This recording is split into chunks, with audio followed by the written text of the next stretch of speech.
ఇక అర్చన నాగమ్మ తల్లి పుట్ట దగ్గర తను అక్షయ్ నుంచి అర్చనగా మారి అక్కడి నుంచి జరిగిన కష్టాలన్నీ కూడా తన మనసులోని బాధ నాగమ్మ తల్లి దగ్గర చెప్పుకుంటూ ఉండగా ఇక అవన్నీ కూడా వికాస్ విని రికార్డ్ చేస్తూ ఒక్కసారిగా షాక్ అయిపోతుంది. అలాగే చూస్తూ ఉండగా అర్చన నా పుట్టినరోజు కల్లా అమ్మ నాన్న కలిసిపోవాలి, లేకపోతే నా రూపం మారిపోతుంది. ఆ విషయం నానమ్మకి తెలిసిందంటే గనక మోసం చేశానని అపార్థం చేసుకుని అమ్మను దూరం పెట్టినట్టే నన్ను అసహించుకొని దూరం పెట్టేస్తుంది. అటువంటి పరిస్థితి రాకూడదు, తొందరగా మా మీద దయ చూపించు అని నాగమ్మ తల్లికి దండం పెట్టుకొని ఇక అర్చన గుడి దగ్గర నుంచి బయటకు వస్తూ ఉండగా వికాస్ ఎదురుగా వెళ్లి నిలబడి అలాగే చూస్తూ ఉండగా అర్చన కూడా ఎవరు మీరు, ఎందుకు నాకు అడ్డంగా వచ్చి నిలబడ్డారు అని అడుగుతూ ఉంటుంది.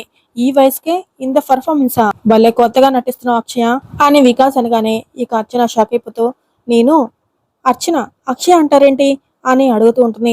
ఏ దొంగ, నాగమ్మ ముందు నువ్వు మాట్లాడిందంతా నేను రికార్డ్ చేశాను. ఇదిగో ఈ బుల్లి పెట్టెలో భద్రంగా ఉంది. ఇది నేను అస్సలు ఎక్స్పెక్ట్ చేయలేదు తెలుసా. అమ్మా నాన్నే కలపాలి అనుకుంటున్నావా?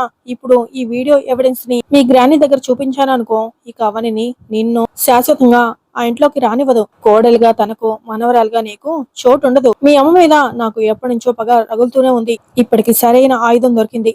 ఇక ఆడుకుంటా. నీకు ఒక విషయం చెప్పనా, ఆ రోజు మీ అమ్మ చావు బతుకుల మధ్య ఉండటానికి కారణం నేనే.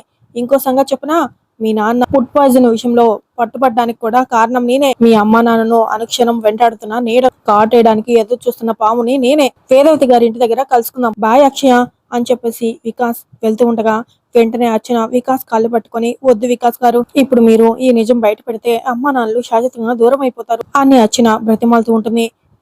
నాకు కావాల్సింది కూడా అదే అని వికాస్ అన్నాడు. వద్దు వికాస్ గారు, నా మాట వినండి ప్లీజ్ అని వికాస్ కాల్ని విదిలించుకుంటున్నా కూడా అర్చన వదలకుండా గట్టిగా పట్టుకొని బ్రతిమాలుతూ ఏడుస్తూ ఉంటుంది.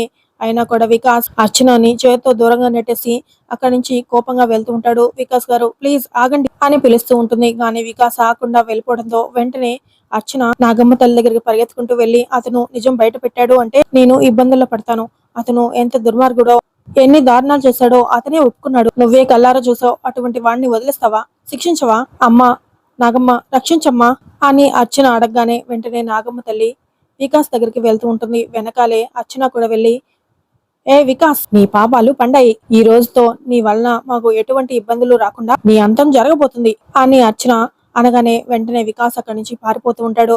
అయినా కూడా అర్చన నాగమ్మ తల్లి ఇద్దరు కూడా వికాస్ ని వెంబడిస్తూ ఉంటారు. ఇక మరోవైపు అవని శేఖర్ ఇద్దరు వాళ్ళ వాళ్ళ క్యాబిన్ లో వర్క్ చేసుకుంటూ ఉండగా అందులో వాళ్ళ బాసు ప్రకాష్ అనే వ్యక్తిని పిలిచి అవని శేఖర్ ని పిలవమని చెప్తూ ఉంటాడు. ఇక ప్రకాష్ వెళ్లి అవని శేఖర్ కి చెప్పడంతో ఇద్దరు సార్ దగ్గరికి వచ్చి ఎక్స్క్యూజ్ మీ సార్ అని పిలుస్తూ ఉండగా శేఖర్ మీరైతే అవని గైడెన్స్ ని ఫాలో అవుతున్నారు కదా అని సార్ అడగటంతో అవును సార్ అని శేఖర్ అంటాడు.